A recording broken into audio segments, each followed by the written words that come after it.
สบายดีพี่น้องเมื่อนี้มาพบพ่อกับซองบาวดอนชาแนลอีกแล้วเด้อเมื่อนี้บาวดอนกับสตูกมา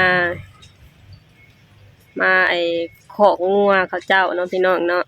สิมาซื้อขี้งัวไปใส่ต้นไม้เนาะพี่น้องเมื่อวานนี้พากันไปซื้อต้นไม้ต้นมะม่วงมาปลูก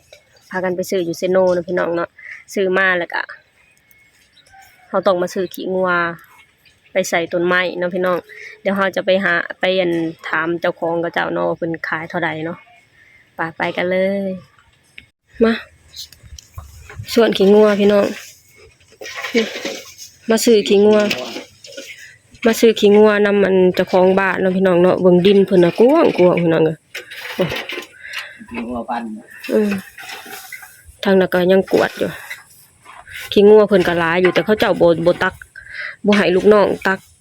ใส่เป็นกระสอบแล้วก็คนมาซื้อคะแนนว่าเขาตักเป็นกระสอบไว้นี่คนเขาสิมาซื้อง่ายเนาะเนาะบัดนี้สิมีคนมาซื้อหลายครับอีกบัดนี้ตักซักกระสอบละ20,000ก็มีคนมาซื้อเนาะ15เนาะ14 15นี่นะขี้งัวเขาเจ้าหลายพี่น้องเอ้ยดินเพิ่นก็กว้างอยู่ในบ้านนี่คือ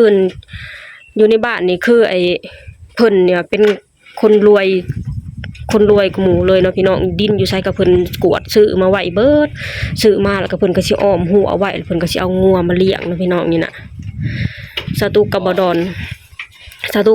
ก็ตักขี้งัวไปนำแล้วก็ย่านงัวไปนำ ย่านงัวไหลซนพี่น้องเอ้ยเฮ็ดจังได๋ซะคะแนนว่าบ่มาซื้อก็บ่มีพุ่นใส่ผักบ่มีพุ่นใส่ต้นไม้เนาะพี่น้องซื้อต้นไม้มาแล้วก็อยากปลูกแล้วก็อยากให้มันงามบัดทีนี้ก็เลยต้องมาซื้อเขาคะแนนว่าสิให้ลูกมาโอ้ยแต่ก่อนน่ะสตุ๊กให้ลูกมาแม่พี่น้องบ่คือว่ามันสิเป็นตาย้านปานนี้อะนะงัวก็เป็นตาย้านงัวตัวบักใหญ่เนาะเบิ่งเดี๋ยวแต่เห็นคนเรียกโดดสิเป็นตาย้านอุ้ยไปเขียวตักเป็นตาย่านผมในครอบเห็นคนมันก็ยังเละเป็นตาย่านบ่เป็นตาหายจักหน่อยมาเด้อแบบนี้แต่มันรุดของมันได้โอ้ยคิดบ่อยากคิดเลยบ่อยากคิดถึงเลยพี่น้องเอ้ยผู้งัวอยู่พูนเดี๋ยวจะตูสิไปถ่ายให้พี่น้องเบิ่งนี่พี่น้องเห็นบ่โอ้มันจ้องสตูกับบดอนน่ะเป็นตาย่าน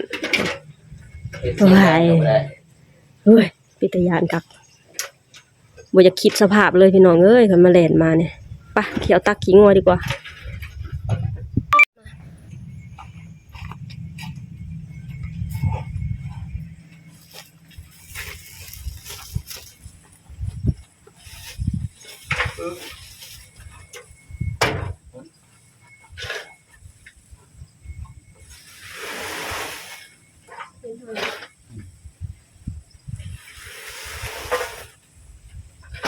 ไม่มีลาน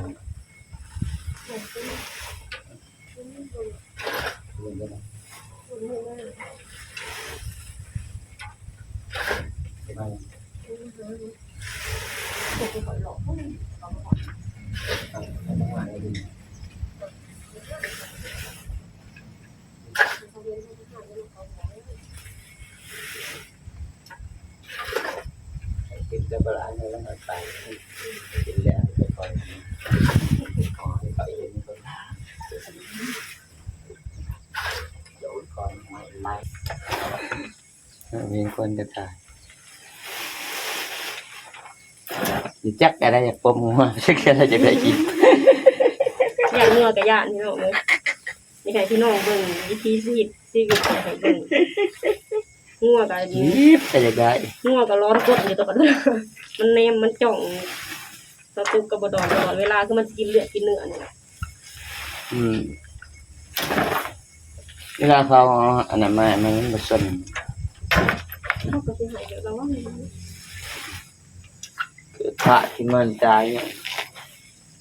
ไม่บ่เนาะอีหยังก็เอาไปแล้วเนาะเลือกไงล่ะเวลาจะเลือกตัวแม่กับอันนี้บอกมาแล้วก็ปลูกไว้แม่ยางไปใกล้มองเสือกมันเสือกเสือกมันเอาเสือกน้อยๆมาปลูกงัวได้โตหอมตา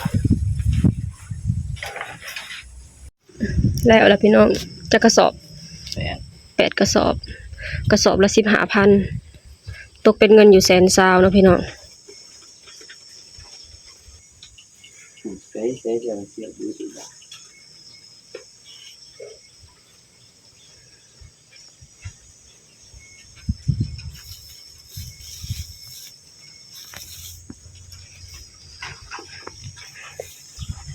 มีเสียงหมัดก่อนก็ตัด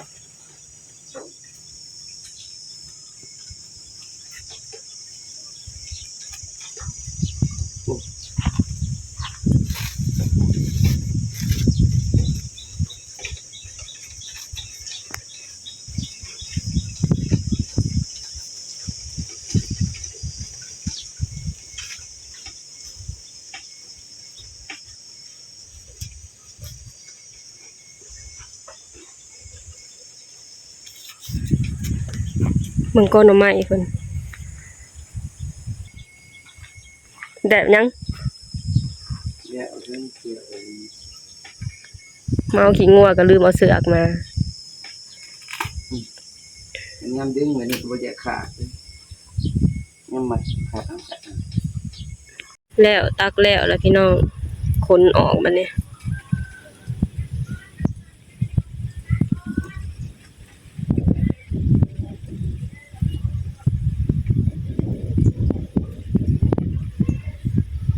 แบกออก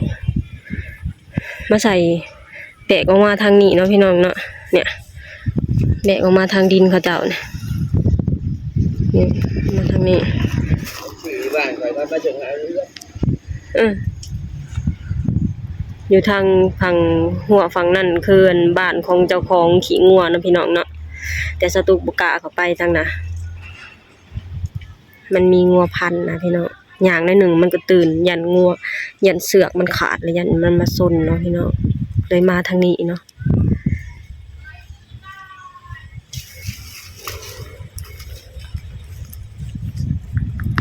ตอนนี้ก็กำลังแบกนะ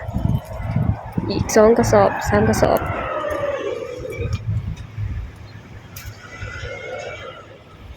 เมื่อพี่น้องกลับบ้านเฮาแดดคักแดดแน่พี่น้องเอ้ยเป็นตาเมาได้ออกมาแบบนี้ตาเมาแดด